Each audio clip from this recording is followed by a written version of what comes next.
Team deathmatch. Hey guys, Trigger Wolf here, and I'm not having a very good day today.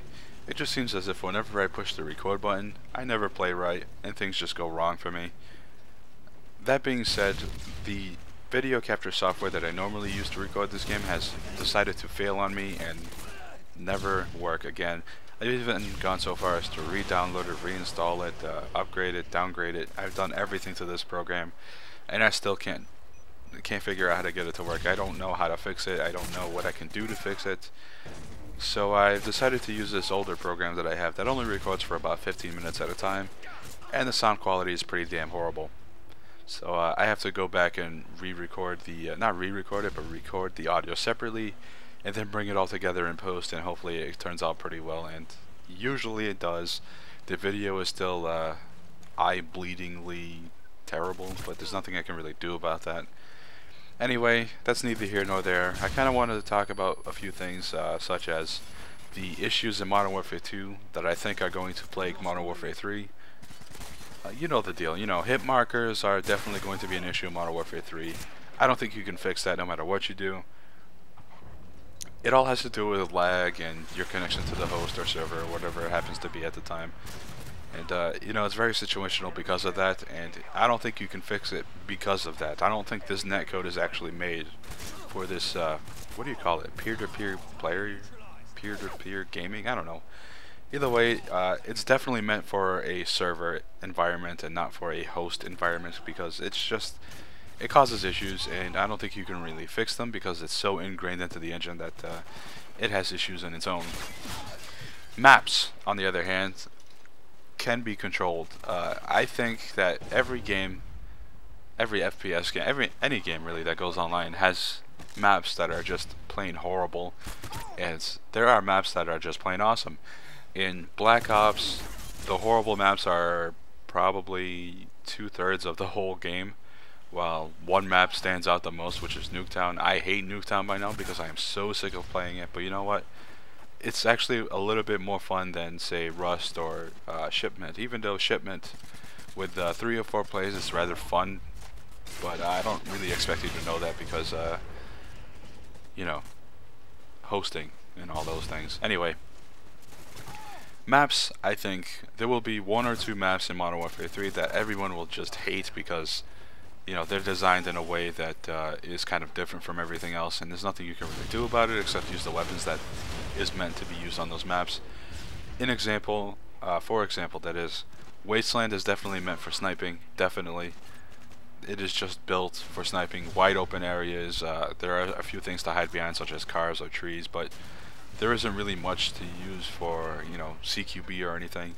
The only places I should say that have the ability to use CQB is the bunker in the middle. I don't really know what to call it. It's kind of like the underground area, and the houses outside of the map, on the outside, on the edges, and that's about it. Everything else is all snipers, and it's kind of annoying to me. I don't think you should ever build maps that way. It's very bad to me anyway.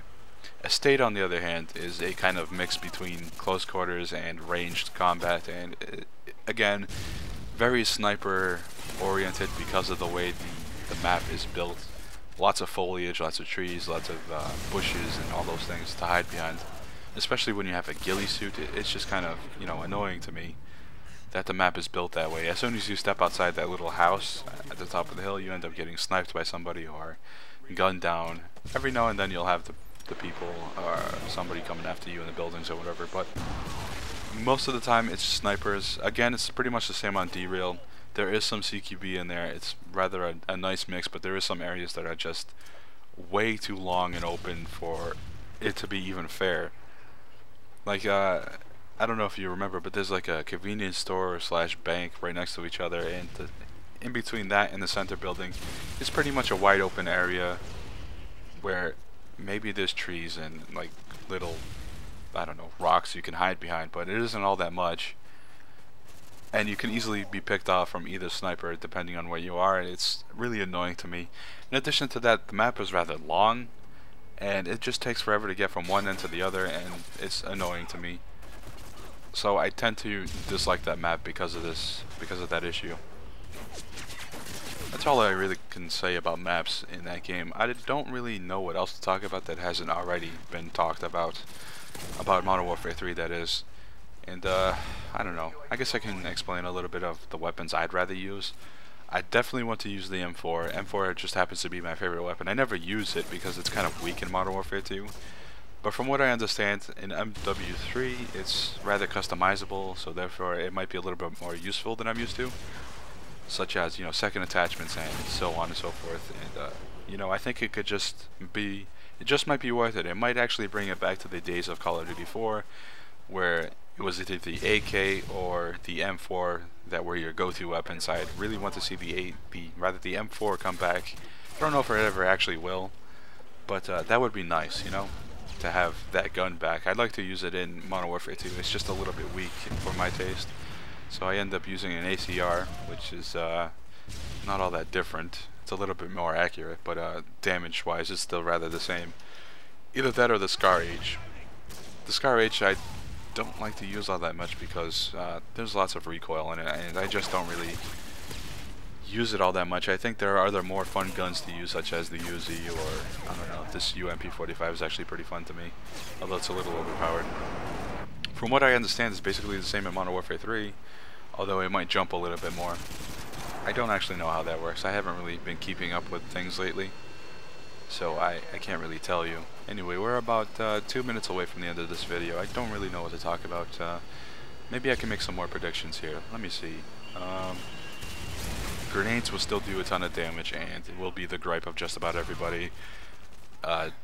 Again, Last Stand, or some version of Last Stand, is still in the game.